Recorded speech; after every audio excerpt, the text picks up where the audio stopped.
കരയാൻ വിധിച്ചവനോ ഞാൻ ഈ ദുനിയാവിൽ, കനലായി തീർത്തവനോ യാ റഹ്മാനല്ലാ.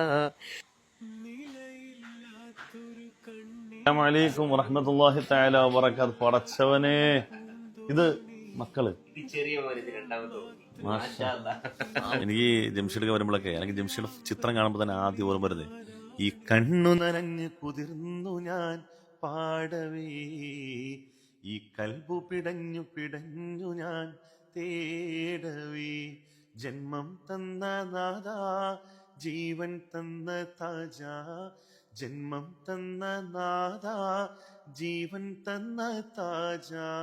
നിങ്ങളുടെ കരയാൻ വിധിച്ചവനോ ഞാൻ ഈ ദുനിയാവിൽ, കനലായി തീർത്തവനോ യാ റഹ്മാനല്ലാ. അല്ലാ അല്ലാ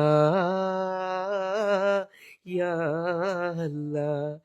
ഈ കണ്ണു നനഞ്ഞു കുതിർന്നു ഞാൻ പാടവേ, ഈ കൽബ് പിടഞ്ഞു പിടഞ്ഞു ഞാൻ തേടവേ. മാഷാ അല്ലാ. മക്കളെ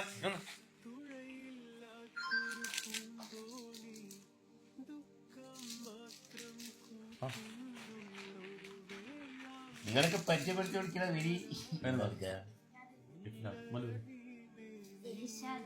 മൂന്നാൺകുട്ടികളല്ലേ? മൂന്നാൺകുട്ടികളെ. മഴ അല്ലേ, മഴ ആയതുകൊണ്ട് എന്താ പറയാ, ഈ സീസണൊക്കെ കുറവാണ്.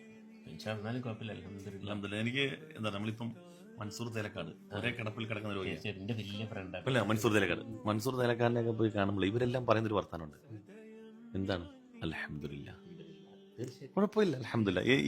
ഇതിന്റെ ഒരു വ്യാപ്തി, ആശയവ്യാപ്തി എന്ന് പറഞ്ഞല്ലേ, നമ്മളെല്ലാം ഉണ്ടായിട്ടും എല്ലാ അനുഗ്രഹങ്ങളും ഉണ്ടായിട്ടും ഇവിടെ പോകാനും വരാനും ഒന്നും ശാരീരികമായിട്ടാണെങ്കിലും മറ്റ് സംവിധാനങ്ങളിലും ഒരു കുഴപ്പമില്ലാത്ത മനുഷ്യർ പല കാരണങ്ങളെ പറഞ്ഞ് പരിഭവപ്പെടുന്നൊരു ലോകത്ത് നമ്മൾ പ്രത്യക്ഷത്തിൽ നോക്കുമ്പോൾ പരിമിതി ഉണ്ടെന്ന് തോന്നുന്ന ആളുകളുണ്ടല്ലോ, അവരുടെ അൽഹംദുലില്ലാ ഒരു പ്രശ്നമില്ല എന്ന് പറയുന്നത് കേൾക്കുമ്പോണ്ടല്ലോ, സത്യത്തിൽ നമ്മളൊക്കെ തലതാഴ്ത്തേണ്ട.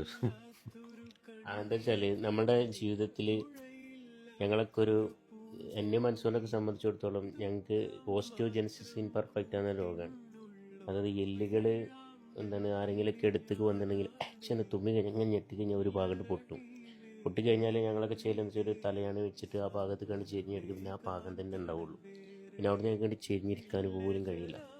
അപ്പോൾ എന്നെ സംബന്ധിച്ചിടത്തോളം ഉമ്മൻ്റെ ഏതെന്ന് വെച്ചാൽ ഒരു കട്ടിൻ്റെ മുകളിൽ വെച്ചുകൊണ്ട് ആ കട്ടിൻ്റെ ഇതിനൊരു ചെറിയൊരു ഓട്ട തുളച്ചിട്ട്, അപ്പോൾ ആ ഓട്ട തുളച്ചിട്ട് അതിനടിയിൽ പാത്രം വെച്ചിട്ട് ആ ഓട്ടയിലൂടെയാണ് ഞാൻ ബാത്റൂമിലേക്ക് ഇതിനൊക്കെ പോവുക.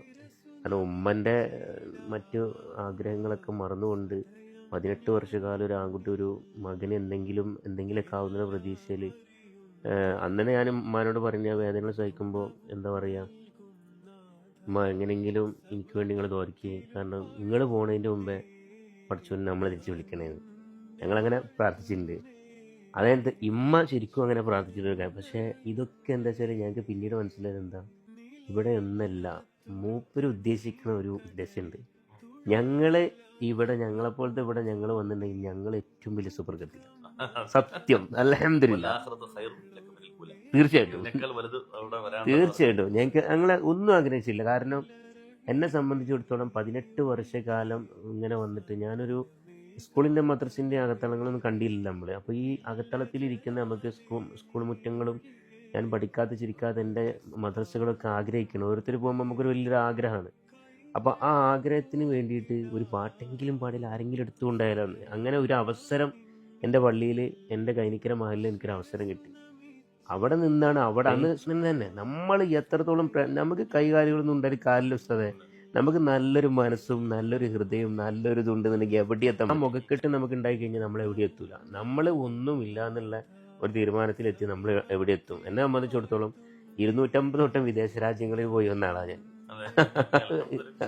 പാട്ടുകൾ കൊണ്ട് ഒരുപാട് ഞാൻ ആഗ്രഹിച്ചിലധികം. കാരണം എൻ്റെ ഉമ്മനെയും ഉപ്പനെയൊക്കെ കൊണ്ട് ഉമ്രക്കൊക്കെ കൊണ്ടുപോയിട്ടുള്ള ഒരാളാണ്. ജീവിതത്തിൽ ഇതിനേക്കാൾ ഇനി ഒന്നുമില്ല എനിക്ക്. പിന്നെ